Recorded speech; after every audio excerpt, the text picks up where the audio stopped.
Well, welcome back, friends, to Ears to Hear, episode 19. We're coming near the end of January, and we're here, like we are every Saturday morning, with my friends Alan and Kimball here, to discuss the themes of the gospel. And nice and early. Nice and early. The early bird gets the worm, right? I think we're living the word of wisdom just by doing this, right? I know, right? Whether or not we want to. Welcome. But I know Alan has a quote which will be a good lead-in to what we're going to talk about today. And so I'm going to let him do his thing here. All right. President Boyd K. Packer said, "There are misinterpretations and misinterpretations of us and of our history. Some of it mean-spirited and certainly contrary to the teachings of Jesus Christ and his gospel. Sometimes clergy, even ministerial organizations, oppose us. They do what we would never do.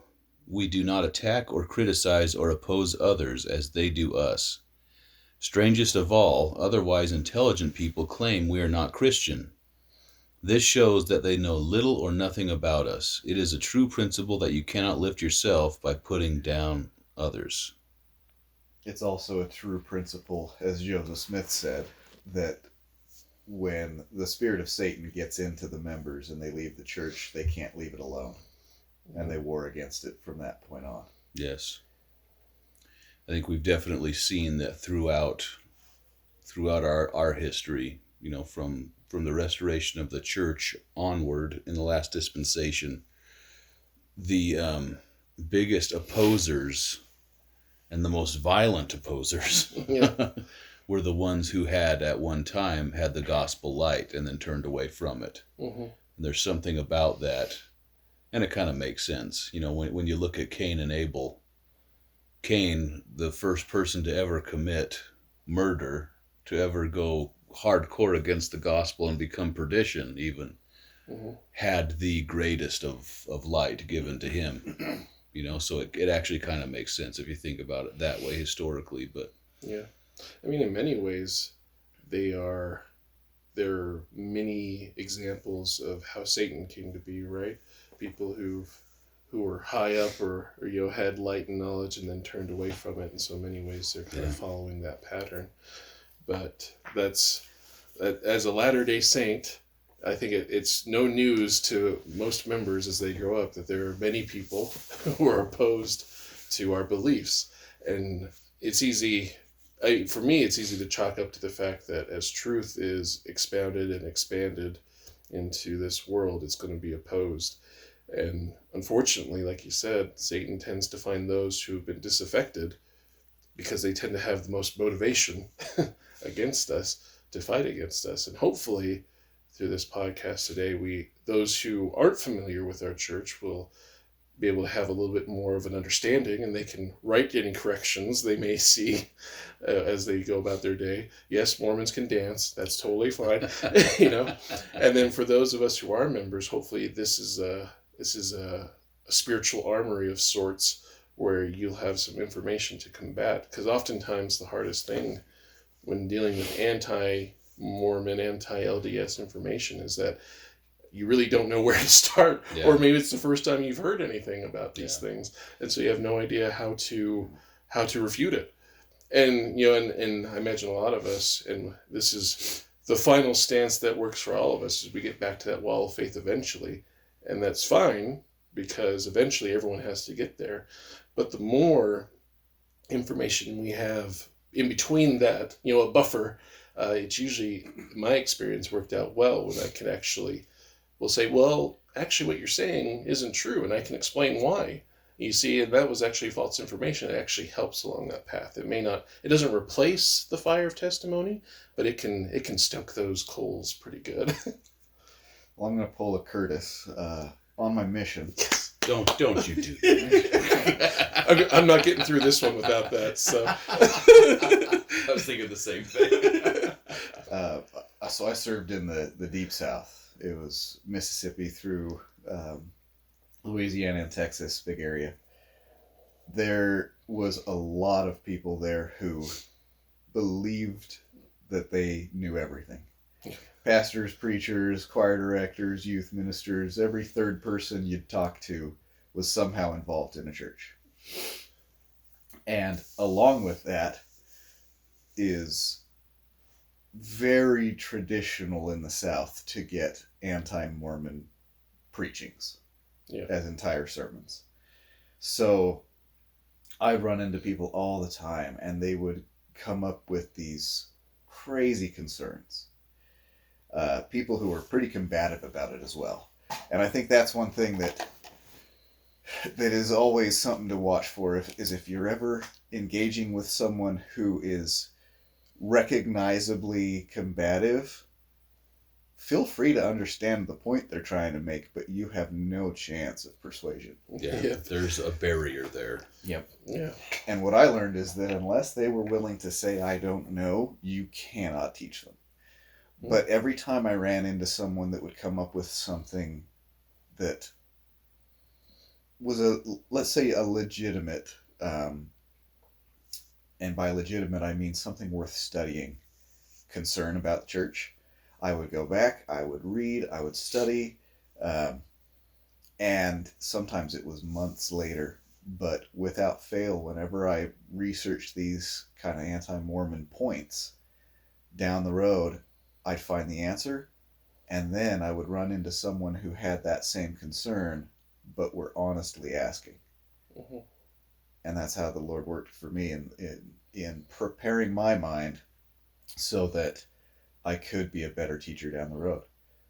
One of them, just small example, is there's a verse in the Book of Mormon that people point as referring to God as a woman. And when you read the context, it's actually referring to a virtue. It's referring to not God, but the virtue in a female tense. Mm-hmm. And when you understand that, it's a simple little thing. Like, someone says that, you guys can't think God is a woman, and okay, yeah, no, we don't. Where are you getting that from? And if they're smart enough or have remembered enough to point out a verse, you say, no, this is referring to this particular attribute, which that happens in scriptures dozens of times. Oh yeah. We refer to charity as her, even though it's just an attribute. But there's a lot of those kinds of things that are just made up. A lot of them are misinterpretations, and a lot of them are willful deceptions. So I think we'll get into a bunch of those, but do you guys have any specific anti-Mormon references? My favorite. So like Quote, Kimball, unquote. yeah, like Kimball, I served in the South as well, and I served just in Texas. And you're absolutely correct. Like we got more anti-Mormon literature and more hostility. We even had a bottle of pee thrown at us once, you know. Oh, wow.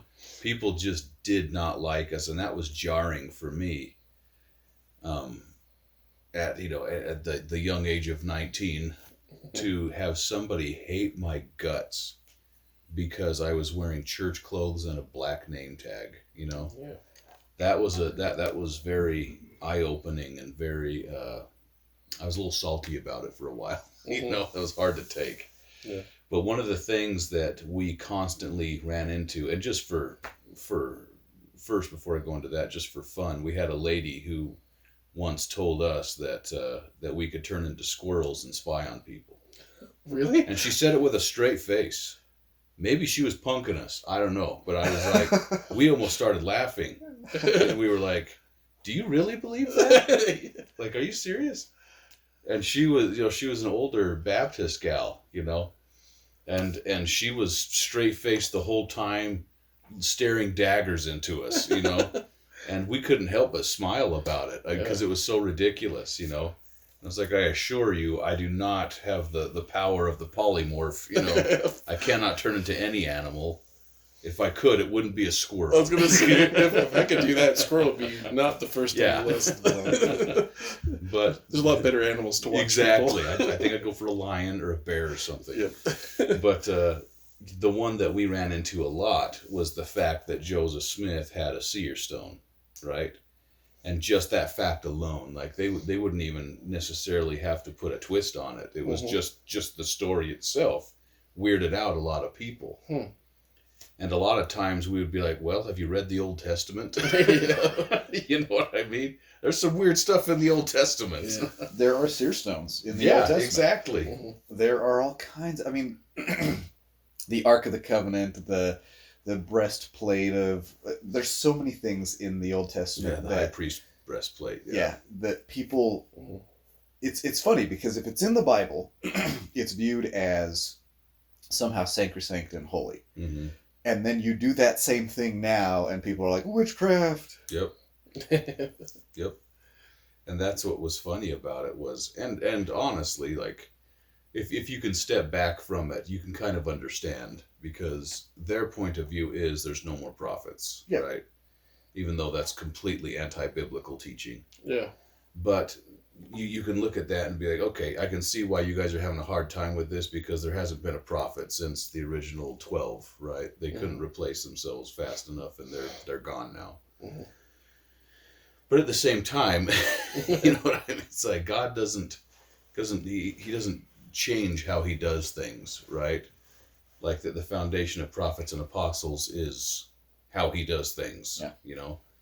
And if you go through and study, see our Jewish brethren, a lot of the stuff that we have, they're like, yeah, well, of course, that's how he did. Of course, there was a seer stone. They talk about Noah having a stone. They talk about Joseph, who was sold into Egypt, having a stone. You know, there's a lot of stuff in there where they're like, yeah, that's not weird. That's how it's done. You know. Yeah. But you have to be open, and you have to study stuff to be able to find that out. But for the average person, especially the Western mindset, you know, you can come into some stuff like that might completely throw you off. Western Christendom, as far as their anti-Mormonism, is very much an attack culturally. Yeah. And some of it is understandable. If anyone's read The Saints Volume 1, you know that Joseph Smith practiced polygamy while his apostles preached against it. Yeah. And that's a controversial, holy crap kind of thing. He never preached it openly in his life, and yet practiced it. And so, of course, there's people who would react to that situation with apostasy. But I absolutely was enthralled when I read that book and learned that perspective. That one, Joseph Smith did not want to practice polygamy. He refused to when he was taught it by God, to the point where God sent an angel with a sword and said, you practice this now that you understand it, or you die. Are a fallen prophet. Yeah. And people accuse Joseph of being a fallen prophet for practicing it. Oh, yeah. So you have this, of course it would make sense that he was conflicted, because that was one of the Western ideology crimes against nature. It was polygamy and slavery. And as Joseph Smith began to practice it, he obviously had to keep it 100% secret. And then as things went along, and he began to be commanded to teach it to other apostles, he delayed, he dreaded, because he knew that if he taught another apostle this, they would have to practice it as well. Yeah. And the apostles themselves, as they learned one by one about this principle, they would look at their brethren who were preaching against it actively, and they would say to them, if something changed here, what would happen to your faith? And definitely some men in the church fell away simply because of the practicing of polygamy. Yet at the same time, it is an understandable eternal principle that there are more righteous women than men.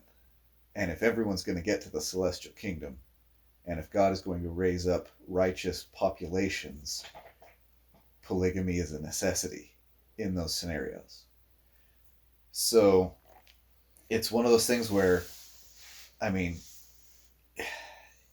while it's entirely understandable culturally that this is some horrible, evil thing, we need to preach against it. If we understand the nature of God and the gospel, and then we get a revelation, you can't go against that or you fall. And the men who fell became hard opposition to the church. Yeah. Yeah, and going along, like you're talking about things that we've heard, like I remember hearing on my mission. And it's interesting, I imagine for most of us, a lot of this happens on our mission because it's only until you become an emissary, you put on that tag, that you kind of become a dartboard for people, right? You're on the front lines. And you get, it's kind of a crucible. But I remember hearing, at one point, I'm like, well, you're that Joseph Smith guy that started your church, he had like 37 wives or something like that.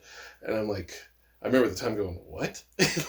I'd heard that he lived polygamy, but that seems a little dramatic. Yeah, that's a little extreme. Yeah, come to find out, and I, checking the veracity of this, I need to double check to make sure, but much later in life, that when they first started sealing people, they didn't quite have a full understanding of how to do that. It wasn't in family groups like what we do now. Yeah. They were sealing everybody to Joseph because they thought that's how it was supposed to happen.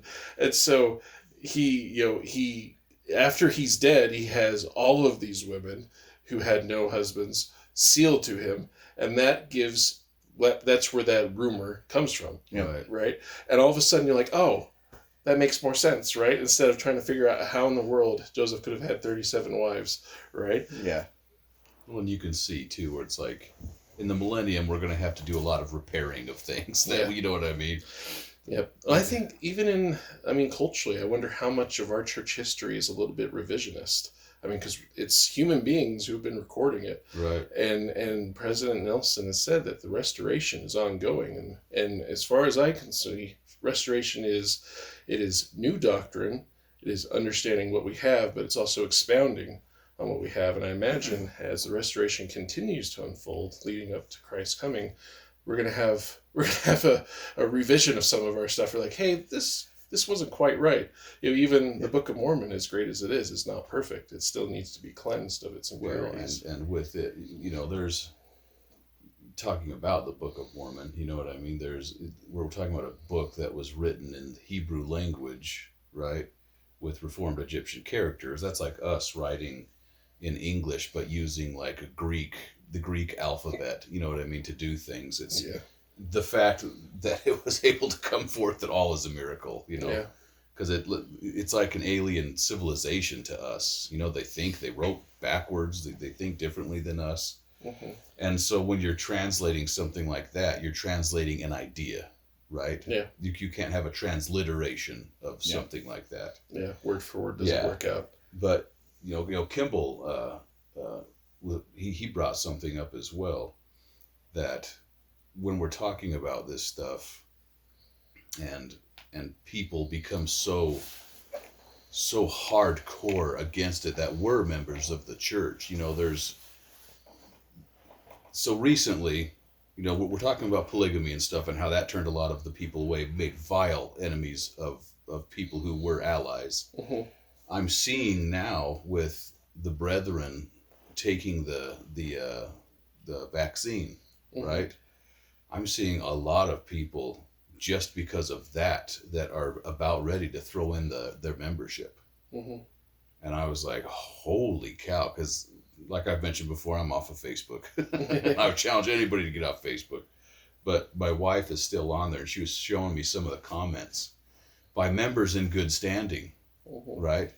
And they are basically like calling out the brethren and stuff. And I'm sure I've mentioned this probably every week. But I feel like we have a responsibility as people who have a very small following, who are calling out the prophet on this stuff, saying, oh, they must have lost. At some point, the line of authority was broken, mm-hmm. and this prophet is not a prophet. He's leading people astray. Something's happened. You know what I mean? It's mm-hmm. like, no. Or you're just prideful, and you don't want to admit it, that you're willing to die on this hill when this isn't a hill that you should be fighting on at all. You know what I mean? Yeah. They came out, they took it, that's good enough for me, you know?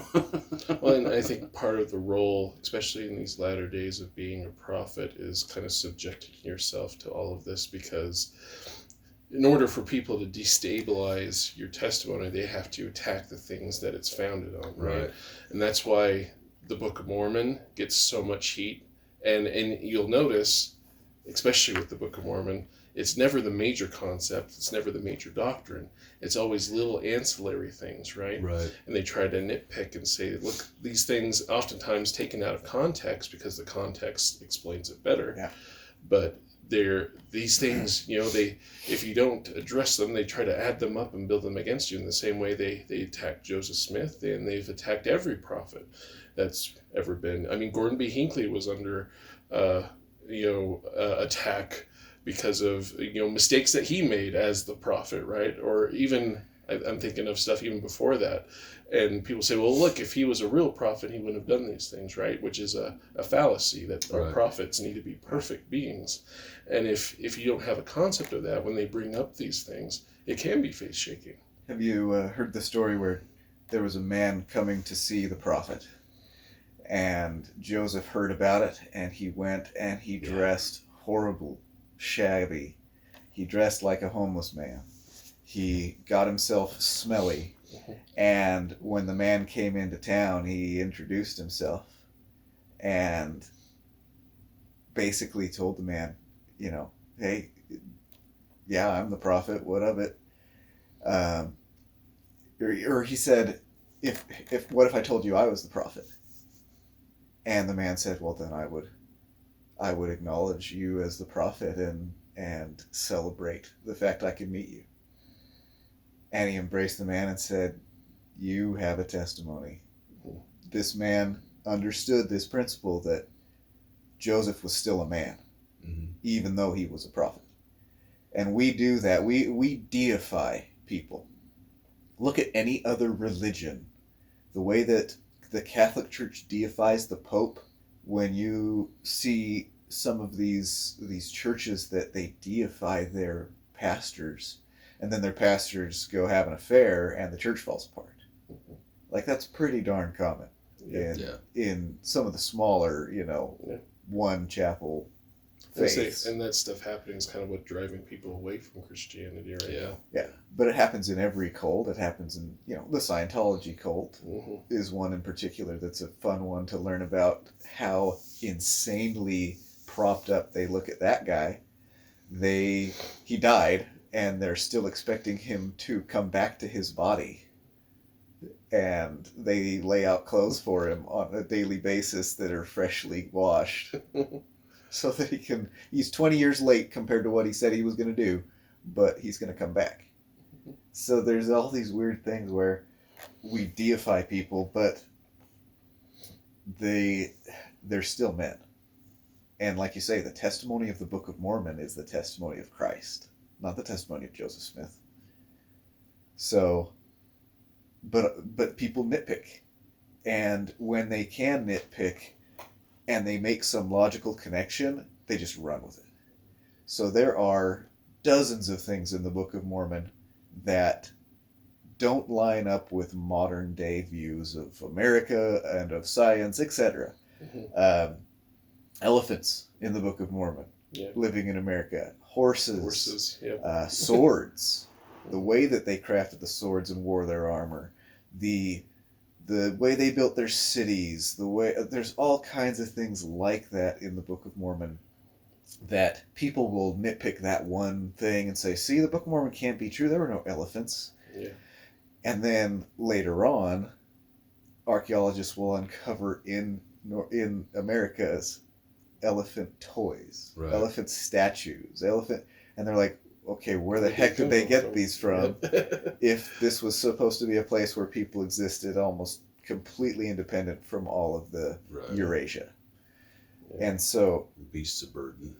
Yeah. And so you guys have probably heard of the Book of Mormon evidence conferences? Yeah. That they have? Rod Meldrum. Yeah.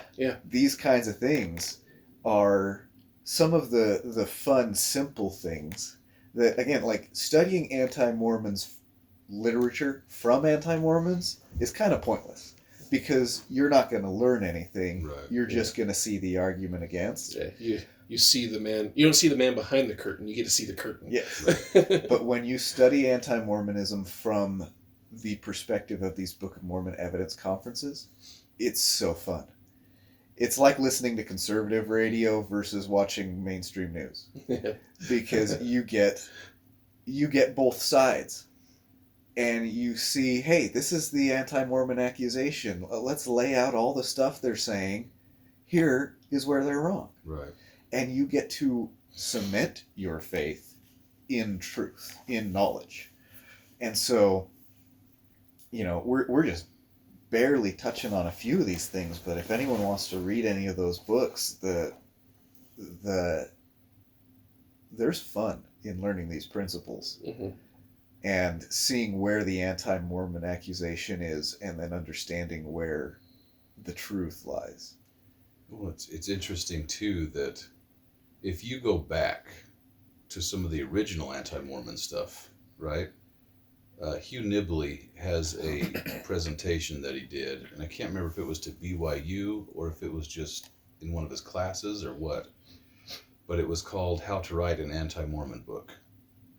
And he masterfully just takes apart some of the early stuff, Mm-hmm. Yeah. And the early stuff probably led a lot of people away Oh, yeah. Yeah. in its time, Every one of these things has been successful to some degree. In their time, in their present, they'll lead people away, and then when somebody comes back and completely takes it apart, and it's laughable, some of the research that was done was laughable. Some of the things and points that they had in principles are complete lies. Mm-hmm. Basically, it's like going back to Governor Boggs' diary and using that as evidence against the LDS people. Yeah. Well, of course he hated us. He had an extermination order on us. Yeah. It's like, I wouldn't call him a neutral party, No, he's not an authority. Yeah, but that's the kind of stuff that they're doing, or they'll outright put words in people's mouths, and it was really interesting to see how Hugh Nibley goes in and he's like, look, this stuff is bullcrap, Yeah. And here's why. And he completely takes it apart. And then he even shows how they're using the exact same formula that they used back then today, right? Yeah. Now this was in the 80s, I think, is when he was doing this. But still, he's like, look, that the formula that they're using is applied today to today's anti-Mormon literature. Yeah. But it's just as laughable, it's just as, ridiculous. It's never well thought out or well researched. No. It just simply needs to plant a seed of doubt and make an accusation, and then claim that those things are unfounded and aren't answered, and they just need a new accusation. But there's plenty of things like that. One of them, and I think I've mentioned it to you guys before, but not on the podcast, is the Kinderhook plates, Mm-hmm.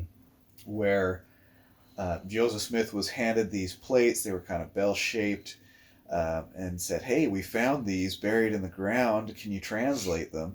And he said, okay, sure. And he went and he got his books and he sat down and he started translating them. And as he came back, he's like, yeah, the meaning is this prophet, or the son of this prophet is, and he starts pontificating about all these translations. And then these men are like, ha, you're a false prophet. We made that up. We made those. And boom, you have an anti-Mormon proof, quote unquote, right? Right. Well, what's funny is, again, no research. When other Egyptologists go and analyze those, Joseph Smith never claimed that he got a revelation about what they mean. Right.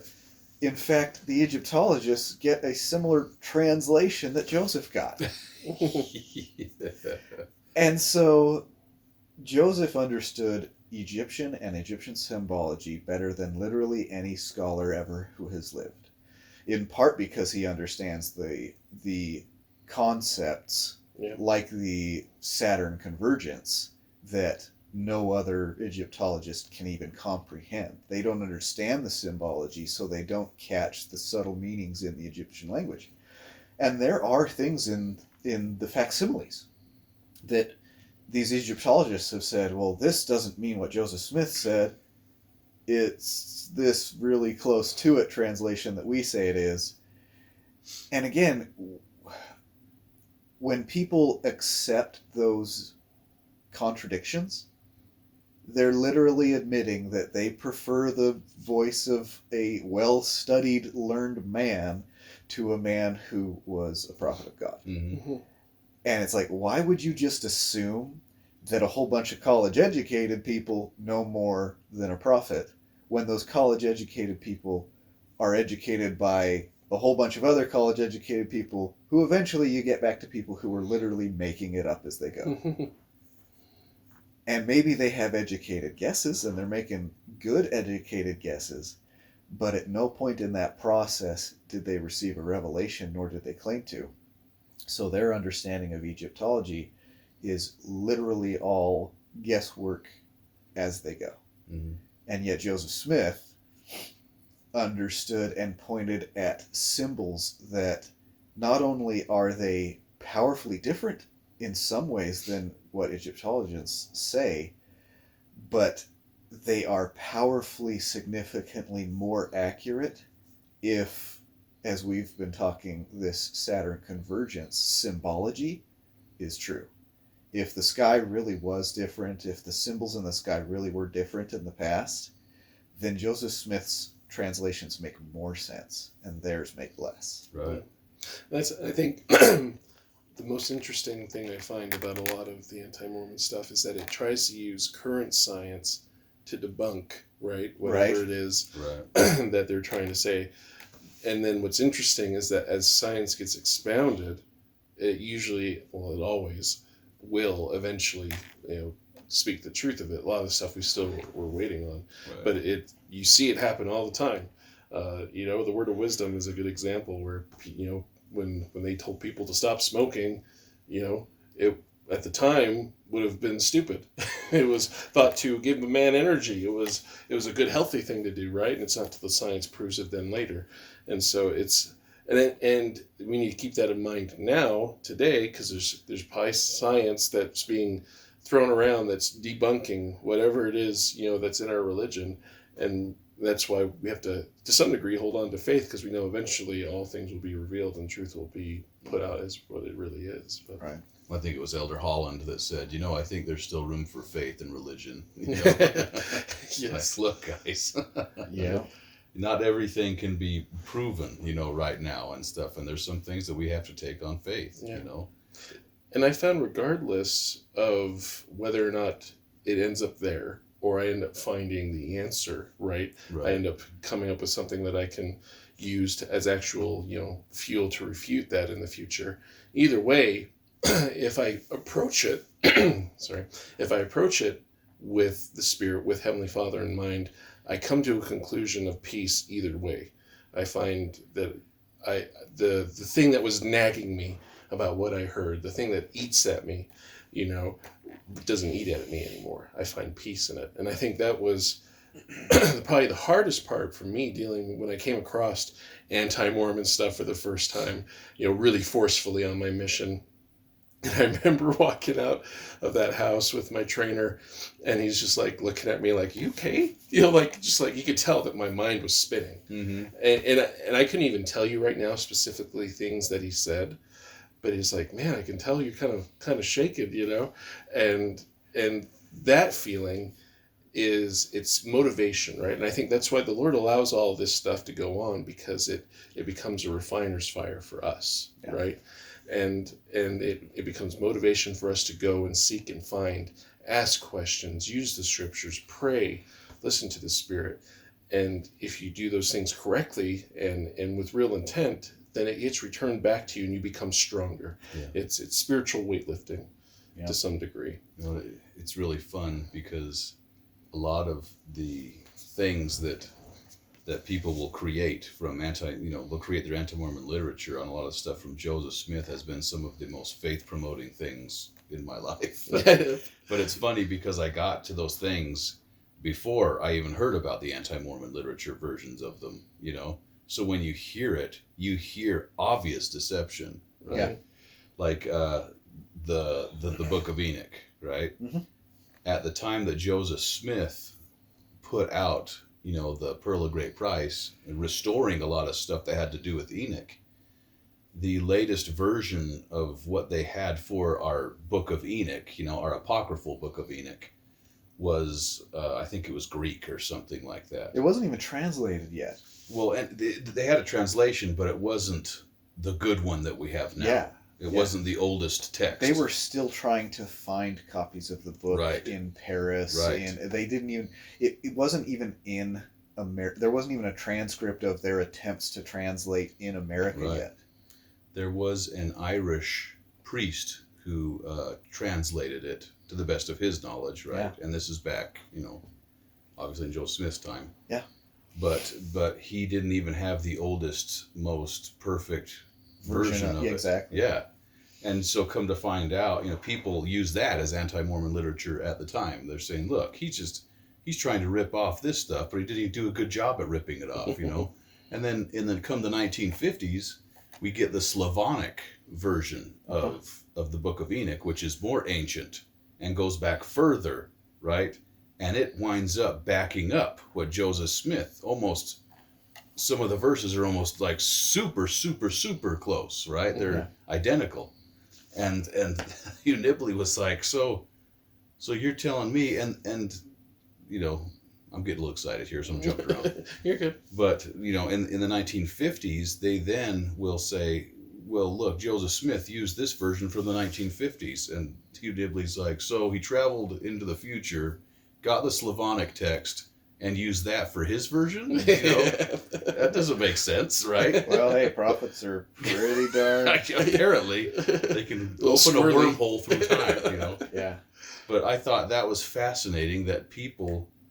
So it's very subtle, because if you didn't know that, you could get thrown off by that. And Sure. be like, oh, so there was a Book of Enoch around? Well, yeah, there was a Book of Enoch around. Mm. They're not going to tell you which version it was. Yes. They're just going to say, yeah, there was a Book of Enoch around. If they even possess that kind of information to give Exactly. you. Yeah. And look how closely it matches up. He copied it, Not only that, but the Book of Enoch principles in the Book of Moses are radically different than everything Christianity had taught up to that point. Oh, yeah. And even through his life. And so for Joseph Smith to adopt principles of Scripture that would be contrary to everything Christian knows, the method of the fall of Adam and Eve and of Cain, and the principle of Satan and his contracts with men, like those kinds of principles in the Book of Enoch are radically different than what Christianity believed. And so for him to adopt those as doctrine in the church, and then later on, literally like you say, 100 years later, having them proved out to be accurate to historical texts, again, it's another witness of him being a prophet, perhaps one of the greatest, because there was no transcript from him to go from. Yeah, he had nothing to go off of. It was strictly revelation. And, you look at the Book of Mormon, and he was translating. And if there's some random little punctuation error, it's the fault of men, not the fault of God. Right. And then you get down the road in his translations and his revelations, and you get to the point where he didn't even have a transcript to go off of, and came up, if you want to use those words, but received revelation of doctrines that came 100 years later proven true, historically accurate. So it's I would encourage anyone and everyone to study anti-Mormon literature, not from anti-Mormons, but from the perspective of, like we're talking, the debunkings. Right. Because you'll get both sides. You'll see exactly how they make their argument, and you'll learn the truth along with it, and it will be a faith-building experience every time. Oh, yeah. Because there has always been evil people warring against the church. There have always been people lying and deceiving to try to do this. Another one that I think is super fascinating is the Mark Hoffman forgeries. So if anyone, and I experienced this in my mission, people coming up and saying, oh, Joseph Smith said he saw a glowing salamander. when he was in the tree of, or the garden. Oh my goodness, the words. The sacred grove. Yeah. My goodness. And he said, there's that document where he said he has all these other versions of the first vision, but then this one version of the first vision where he sees a white salamander. So how do you explain that away? Well, at the time, this was still accepted as a historically accurate document. And the funny thing too is that I would meet church members who would try to explain how it was true. Yeah. And they would try to say, well, you got to understand that, in certain languages, salamander means this, and, like... Well, and I'll insert here, like, I've heard, when that Joseph Smith referred to Moroni as a salamander, right? And thinking, okay, that was weird. But then I had heard that a salamander is also another term for someone of being a fire, of light, and of power, right? Sure. Which was fine for me at the time. That was enough, but it goes even farther with what you're saying. Right. So this Mark Hoffman guy who discovered this salamander letter, he goes on in his life to have something like a dozen more of these like career-defining ancient history discoveries. And they tested the paper, and it was old enough. But this is not like CSI and the TV shows. They did not test every little thing about it, and now they were able to prove it was all fraud. Right. That he, in fact, penned it himself. He found basically blank paper, old enough for the time, and wrote it all himself. Yeah, I think they tested the ink, didn't they? Yeah. They're like, this was modern ink. Yep. And so, like I say, it's not a CSI thing. They didn't do that much to verify it in the first place. Right. They just verified that the paper was old enough and took it. And so, this guy becomes famous, and he makes a bunch of money from his discoveries. And then his discoveries became more and more crazy and radical and anti-religious, really. And eventually he gets divorced. His family life just falls apart. He falls away from the church, and then all this stuff comes out that he wrote it all, and he's proven to be a fraud. And again, like, God's works will not be confused or confounded, but you can see from the evidence of this man's life his fallen nature. And I think that's true of anything anti-Mormon. Again, if you get into the details of it, if you get into the history of, okay, well, what happened to the people who did the Kinderplates? What happened to the people who fought against the church? And it's always that their lives fell apart. Yeah. It's funny how that happens too. Like it's like a reversal of blessings and stuff. You know what I mean? Like it's incredible how it all works out. The light you have is taken away. Yeah, it's taken away. And it's funny because, like we were saying earlier, like all these things, if you can hold out and if you can hold to your faith, like Elder Holland says, there's still room for faith and religion, right? Chances are that an answer is going to come along, right? Whether that's doctrinally or scientific or whatever. In a lot of cases, it's both. There's a lot of stuff that we have had proven true scientifically 100, 200 years later from this stuff, or from, archaeologically proven true 100, 200 years later, that the people at the time would have benefited from, but that wasn't their thing. They were, for whatever reason, they were called upon to be faithful and to choose if they were going to listen to this stuff, if they were going to listen to the Spirit and adhere to the testimony that they knew that they had received, right? Mm-hmm. And that's something that's very off-putting to people, is that we are so confident. And this blows my mind even now. We are so confident in the truthfulness of the gospel that we say, hey, don't take our words for it. Why don't you ask God and see what the Spirit speaks to your heart about it? Mm-hmm. And that scares people. I've even heard of different religions warning their people about the burning in the bosom.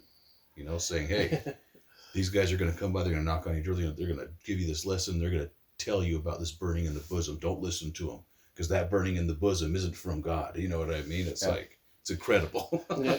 Have you seen the what are those little plaques they have outside a church with their little sayings? Oh, I know what you're talking about. Yeah, Yeah. The signs they put out. we don't have them in our church, so this is weird for us. You know, they put out all their little sayings on the little signs in front of their churches, and there was one I saw a picture of. It's like the fast gas sign. Yeah, exactly. That's what I was thinking. Don't pray about the Book of Mormon. That's how they get you. Yeah. I was thinking exactly of that one. I was like, that's how they get you. Okay. Don't pray. Yeah. Wow. But you know, it's funny because all of this really is, like you say, it goes back to Revelation. And the more you get revealed, the more that all the weird stuff makes sense. Yeah. Yeah. And that's what's crazy to me is, you know, going to the temple for the first time, I saw a lot of symbology and it went over my head. But because I had had a literal revelation of knowing this church is true, I just kind of said, this will be fun to learn why that exists. Yeah. And I moved on. And then I served a 2-year mission, studied in the deep south where you have to argue with every third person you talk to. And by the time I got back home, I had read all the scriptural works I could have found and went to the temple. And I didn't get to go my whole mission. So I get back home and go. And all of a sudden, everything in the temple, I had these verses of scripture and connections pop in my head. Yeah. Every phrase that is mentioned as they go through the endowment, every symbology of the different ordinances, literally everything in the temple started to make more sense. And especially because I had read the Old Testament, there started to be, and it's even just the way things are worded. And all of a sudden, oh my gosh, I know what verse they're quoting, or I know what they're referencing in that.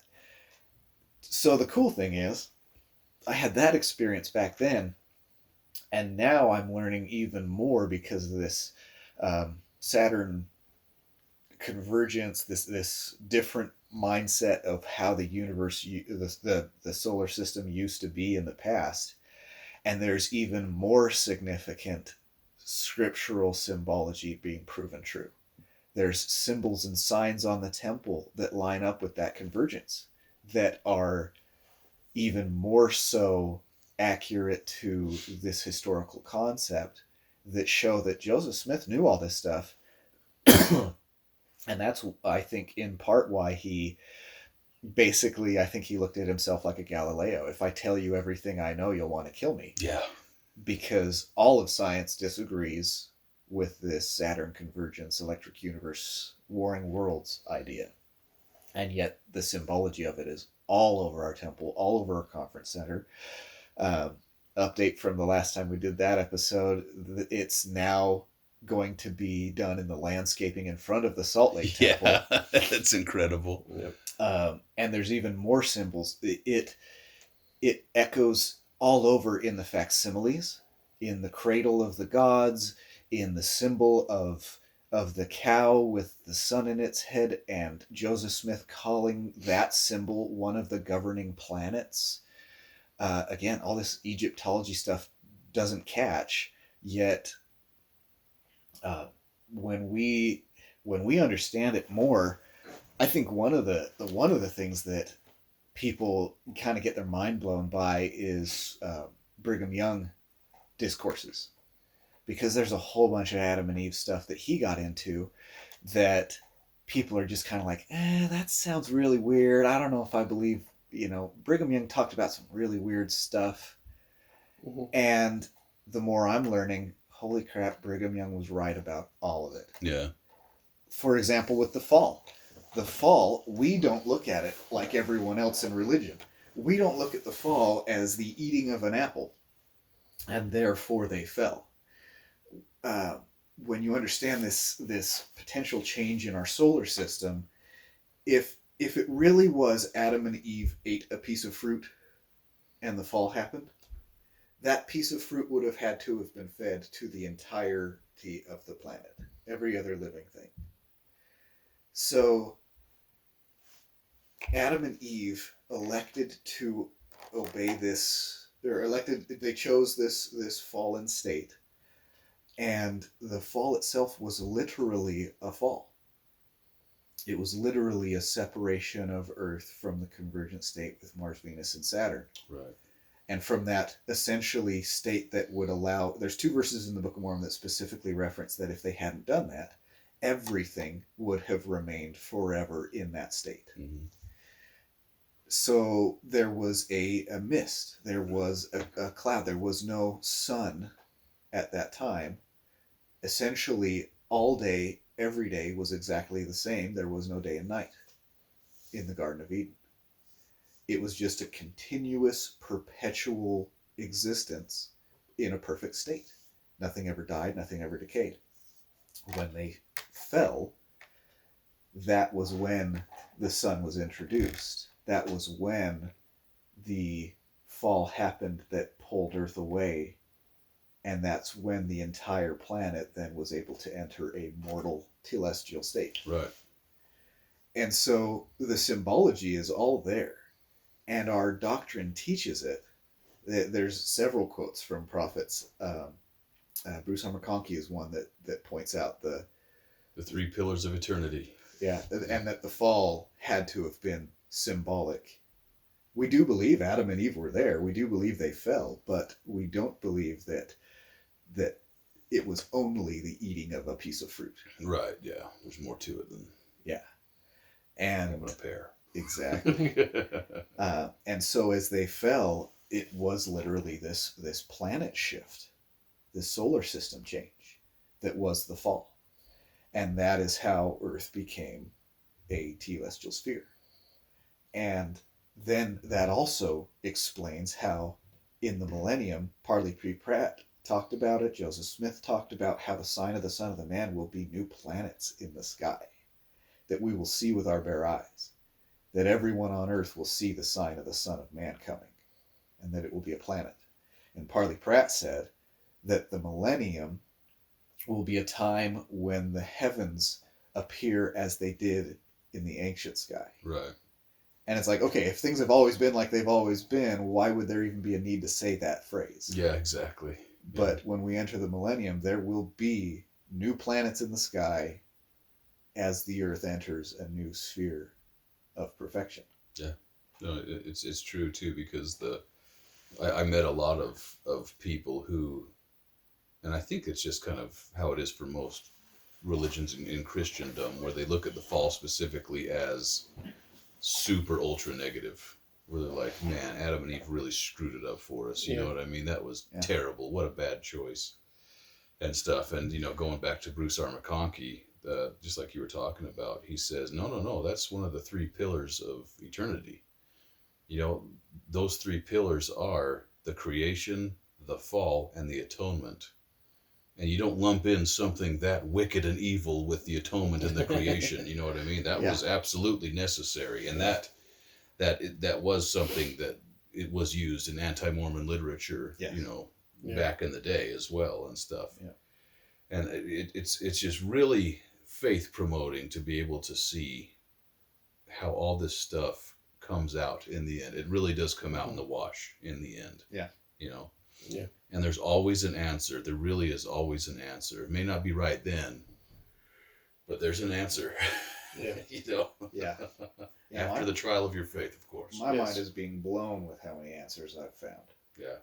I mean, answers I was just basically years ago resigning myself to I'll know this after I die and go to heaven, and it gets explained there.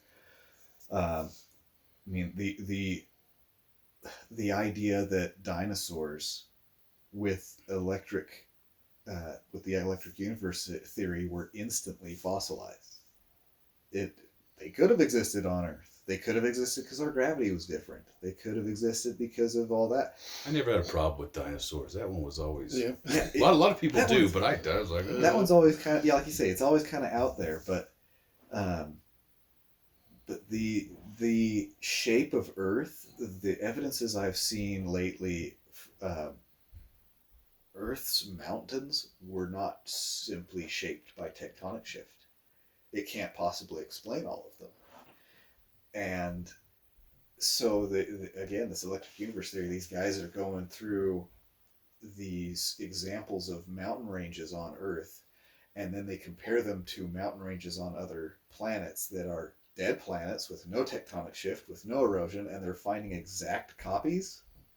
They're finding geometric patterns in mountain ranges, and they're like, there's literally no reason why this planet here would have the exact same shaped mountain range as our planet over here has that same shape. And they're withholding stuff from us. They're not giving us, like, Yeah. I know for a fact that there was a NASA, and we're getting a little off topic here, but it's towards the end, so forgive us.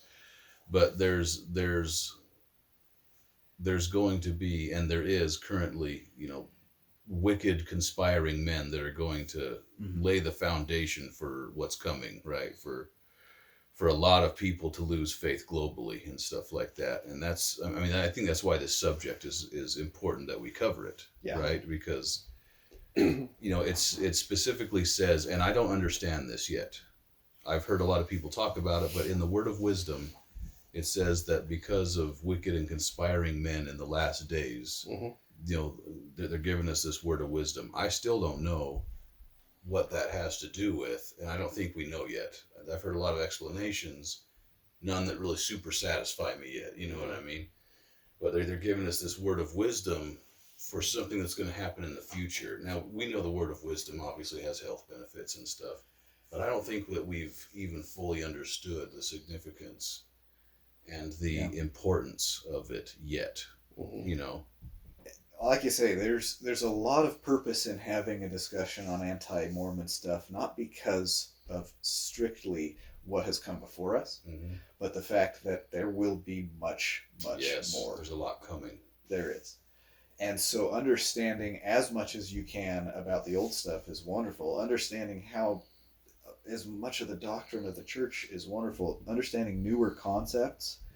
Because like you say, if there's a Independence Day moment where there's some crazy stuff happening in our skies, if we actually have a return of the 12 tribes, but it gets called aliens, if we have the return of the city of Enoch and it's a freaking planet showing up in the sky, there's going to be things like that if all the prophecies get fulfilled and you're not aware of what those prophecies are, they will be twisted by the anti-Mormon people to prove religion false. Hey, like let's say, for example, what if there are really people who don't live on Earth and we get to meet them at some point? There will be people who interpret that as this proves religion wrong because look at the Bible. Where was it? Look at the Bible. This is the only planet that was ever created and populated with people according to the Bible, which we know not to be true. Yeah. And so as all of this unfolds in the future, having a rock solid testimony is great. Having a wealth of knowledge on top of that is better. Yeah. And so as we understand the tactics Satan uses for his anti-Mormon doctrines, we will be able to recognize when those things pop up, and we'll have the spirit of discernment to say, hey, I understand the gospel. That is a lie. Yeah. Or that is a twist and a perversion of truth. Doesn't feel right. Yeah. And we will get the truth eventually. But that first instinct, that first impact really matters. That's the whole reason media does news stories the way they do. They know that if they put out something the right way the first time, it won't matter if in a month they have to correct it, because you'll believe the lie. That's why like 70-80% of Democrats still believe Trump colluded with Russia to steal his first election. Because it doesn't matter that literally every bit of that's been debunked, that Hillary was proven to have created the whole fraud in the first place, that they lied to get FISA warrants. All the truth that came out doesn't matter, because the first news story proved Trump was a colluder. Right. Yeah. And the same thing is true of our gospel. Satan does not separate church and state. He doesn't look at our religion and say, well, I won't attack that. I'll just attack this political stuff. Right. Yep. Yeah. He uses the same tactics. So stuff will come up and he'll use it as a, hey, first impression, this church is wrong. Check out what they just did. And then later down the road, when there are corrections to that, we'll know the truth. But what will our first instincts be? Yeah. So I just want to say this. I know this church is true. And I know it because of revelation. But everything I've learned since then has just echoed the truth and gained knowledge. And that's, I think, a correct path for testimony. That you start with faith, you have to go and act on faith, but you must then pursue knowledge to reinforce your faith so that your confidence can be unshakable. And so, learn as much as you can. Is that your closing argument, sir? Sure. So, I, in preparation for this, I was thinking about even getting specifics, naming names type thing to specific anti-Mormon people and stuff. And I just, when it comes down to it, I just was like, you know what? I don't feel like that's a good idea. And I think that's because, like, this is a very personal journey for everybody. Yeah. Right? This is something that I think that people need to be led by the Spirit and find their own path. And like Kimball said, the more that you study, the more that you know, the more prepared you are. Because the gospel is very much a line upon line, precept upon precept type of deal, right? And as you come into knowledge, like Joseph Smith said, and I think I've mentioned this before, but Joseph Smith said, the more that I'm learning of this stuff, it becomes delicious to me. Mm-hmm. This doctrine, it tastes good, and it's been just like that for me. The more that I have learned, the more I've drank the milk of the gospel, and then I started to get into the meat. It has been an absolutely delicious journey. The stuff that I'm learning is fascinating. Mm-hmm. And it's so faith promoting, and it's awesome because when I come into a lot of the anti-Mormon literature now, I know right off the bat that it's false, verifiably false, because I've studied from the source of what they are claiming, to be used as anti-Christian or whatever, or devil worshipping temple stuff, Mm-hmm. which is hilarious. But yeah, the stuff in the temple is funny as heck because it's all on YouTube and nobody's sacrificing children in the temple. I'm pretty sure they would have caught that on their tape. Yep. But as I continue to study, as I continue to rely upon the good sources of scripture, of even going into apocryphal stuff, Mm-hmm. you got to be careful with that, but when you go into a lot of this stuff, it winds up coming out in the wash that all this other things that are said about us and about our religion, verifiably false, just completely verifiably false. And it's been a huge testimony builder, and it's been an awesome journey, and especially this past year, I have found more stuff that is so deep and so faith promoting that it's just been awesome. And I've been spiritually fed. And in going through the pathway program now, I'm learning and I'm seeing spiritual nuggets on things that I've just totally taken for granted, And I will just add my testimony to what Kimball said. And I know that the church is true. And I know that because I did Moroni's promise, and I didn't try to prove that the church was wrong. I didn't even try to prove it was true. I just asked my Father in heaven, and got an answer through the Spirit, and that was and should be enough to get you going. And after that, just start learning everything you can, and say the name of Jesus Christ, amen. Amen. So as I went the similar tack that you did, that I felt like specific things, though I wanted a few in my back pocket, wasn't quite as important. But I felt like a general thing that I understood about anti-Mormon literature, or really anything that someone tries to use to pull another person down. They use shock and awe tactics to try to destabilize the information that you already have. It's designed to not expound your understanding, or to edify, or to lead you to a higher point in life. It's meant to destroy or attack what you already got. And I go back to Elder Holland and talking about, what we do know will always trump what we don't know. Even if it is small in quantity, it still trumps what we don't know. And I think of, the parable of the seeds that Christ taught, and how some seeds were thrown out, and before they were able to take root, the sun comes and scorches them away, right? Yeah. And I think it's easy for us to look at that and say, okay, I've been past that point in my life. But I imagine, considering the amount of information there is in the universe and what it requires to actually make it into godhood, there's information at many different levels that if we're not approaching it in the right stance, it has the capacity to destroy us, to come and take away the roots that we may have been forming, right? But when we are reinforced with information, that sunlight, when it comes to scorch us away, actually can reinforce your roots. And that's the very nature of how desert plants work, right? Yeah. They live in harsher climates, so they're able to handle the stress more. And so for me, every time I've come across something that I don't know or understand, I decide to come at it from what I do know.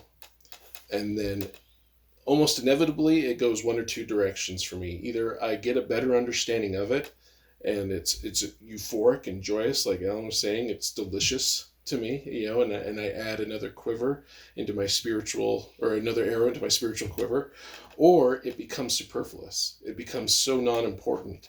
It fades away to the gray of the background, and I understand that someday I'll understand it better, right? And it's okay, whichever those directions I get pushed to. But I think there's a reason why we're taught to continually search the scriptures. It's because we have tons of information that we're parsing all the time, and will always be parsing. And we need to constantly reinforce our buttresses, right? Otherwise our building's going to fall.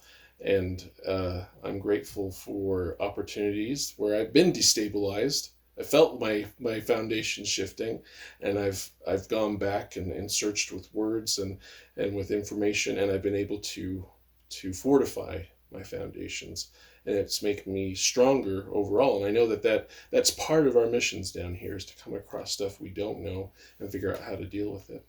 And I'll say that in the name of Jesus Christ, and admonish all of our listeners to walk as children of the light. I'm glad you didn't forget it this time. I hope I got it.